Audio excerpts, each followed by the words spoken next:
Jesus Nazareno Montenegro. Mabuhay ang Maynila! Mabuhay tayong lahat! Yung totoo, syempre lahat naman tayo inspirasyon natin. Unang-una yung pamilya natin. Pangalawa, yung industriya natin. Sa mga taong parehas ang pagmamahal sa craft, parehas sa pagmamahal sa paggawa ng magandang kwento.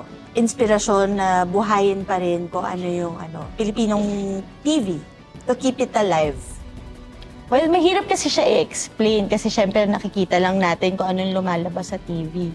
Pero yung nasa likod ng pagbubuo nun, ilang ulo, ilang puso, yung nagbibigay ng panahon, ng lakas, ng talino, para makabuo ng magandang kwento. Kumbaga, kung makikita niyo lang yung war room namin, kung saan nangyayari lahat ng magic, kung paano nagkakam-alive lahat ng ideas. Pagdating mo sa taping, na imamount siya with the actors, with the great minds of our directors, great minds of the producers.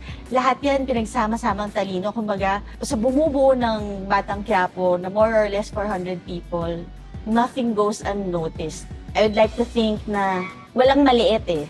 Wala akong masasabi na maliit na trabaho kasi lahat yon parang puzzle na nagbubuo ng isang magandang art, isang magandang kwento. Siguro ngayon na nag-head ako ng production, mula nung PA ako, yun yung magical for me, how everything comes together and everything comes alive. And yung message na gusto namin i-impart, nakakarating yun sa milyon-milyong bahay. Yun yung magical for me. Kwento siya ng bawat Pilipino na patuloy na lumalaban, na kahit gaano kahirap ang circumstances, lumalaban. Yung parang, alam natin, resilient ang Pilipino, pero dapat alam din natin kung kailan dapat nang lumaban.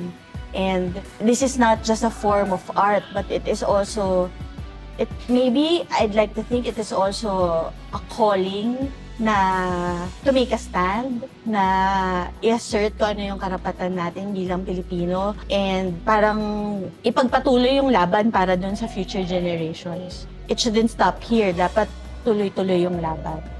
Ako, more than the ratings, sobra akong proud to be part of it, to be part of something na may kabuluhan, to be part of something that says a strong message.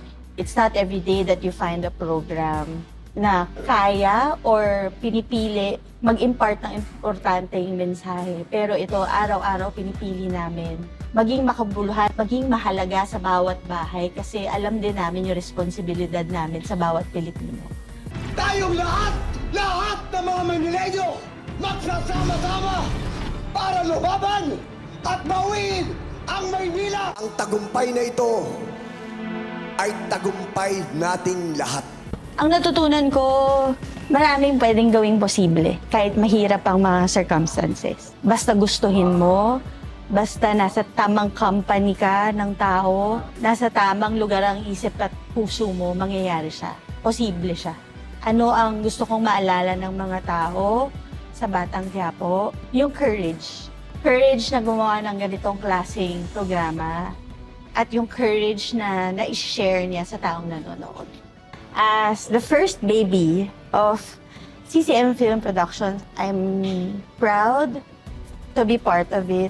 I am proud of every single person that has been part of Batang Quiapo. I am grateful, I'm grateful that Coco has paved the way to make something as important as Batang Quiapo and also to give importance to the people behind it.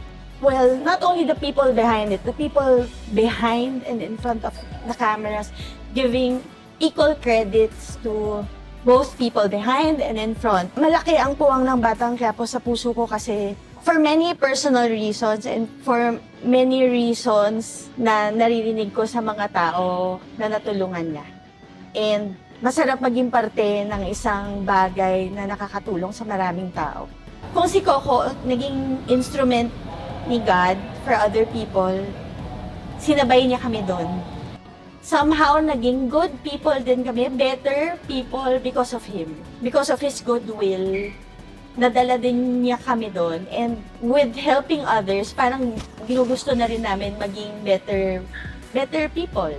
And yun yung isa sa mga magandang bagay na naidulot ng Batang Quiapo na hindi ko makakalimutan. And to be able to work with excellent people on screen, behind the screen, parang hindi nawawala yung love ko for TV because of the people who built Batang Quiapo, who builds CCM and continues to love doing what we do. I have always been expressive of how I appreciate them. And till the last day of Batang Quiapo, from the bottom of my heart, I sincerely thank every one of you for building Batang Quiapo and being part of Batang Quiapo. Maraming salamat sa inyo. Maraming salamat po ka Batang Quiapo.